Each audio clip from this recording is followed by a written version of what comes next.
एक घने जंगल के किनारे एक छोटा सा गांव बसा हुआ था। उस गांव में रमेश नाम का एक युवक रहता था। रमेश बहुत मेहनती था, लेकिन उसका मन हमेशा अशांत रहता था। छोटी छोटी बातों पर उसे गुस्सा आ जाता था और वो हमेशा किसी न किसी चिंता में डूबा रहता था। एक दिन गांव के बुजुर्ग ने रमेश की परेशानी देखी।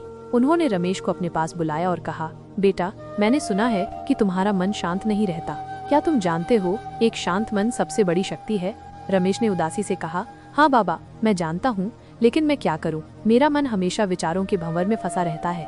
बुजुर्ग मुस्कुराए और बोले, चलो मैं तुम्हें एक कहानी सुनाता हूँ, शायद उससे तुम्हें कुछ सीख मिले। उन्होंने कहानी शुरू की। एक समय की बात है, एक बहुत बड़ा और घना जंगल था। उस जंगल के बीचों बीच एक शांत झील थी।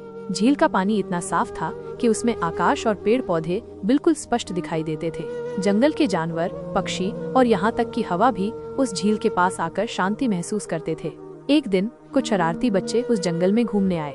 उन्होंने झील में पत्थर फेंकने शुरू कर दिए। पत्थरों के गिरने से झील का शांत पानी लहरों से भर गया और उसकी निर्मलता खो गई।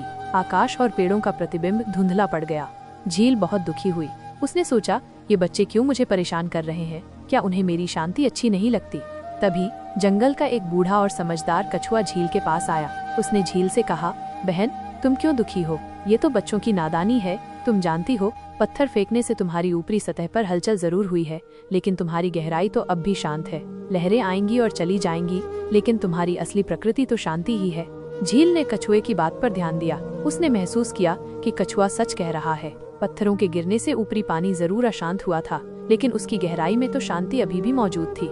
धीरे धीरे बच्चों ने पत्थर फेंकना बंद कर दिया। कुछ देर बाद झील की ऊपरी सतह पर भी लहरें शांत हो गईं। पानी फिर से निर्मल हो गया और उसमें आकाश और पेड़ों का प्रतिबिंब पहले की तरह साफ दिखने लगा।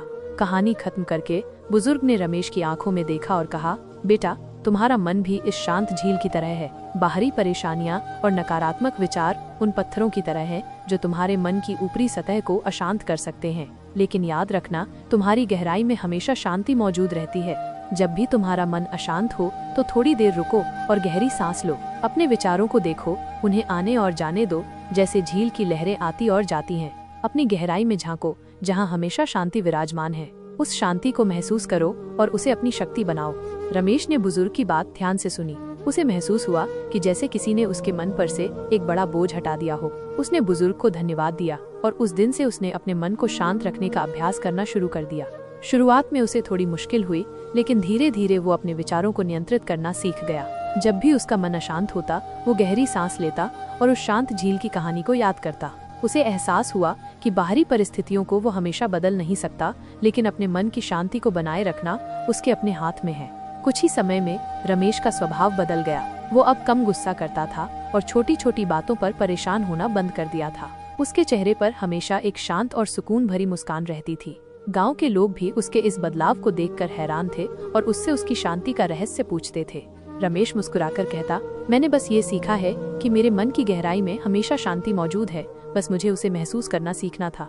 इस कहानी से हमें ये सीख मिलती है कि बाहरी शोर और परेशानियां हमारे मन को अस्थायी रूप से अशांत कर सकती हैं, लेकिन हमारी आंतरिक शांति हमेशा हमारे भीतर मौजूद रहती है। हमें बस थोड़ा रुककर, गहरी सांस लेकर और अपने भीतर झांककर उस शांति को महसूस करने की आवश्यकता है। एक शांत मन ही सच्ची शक्ति और सुख का स्रोत है।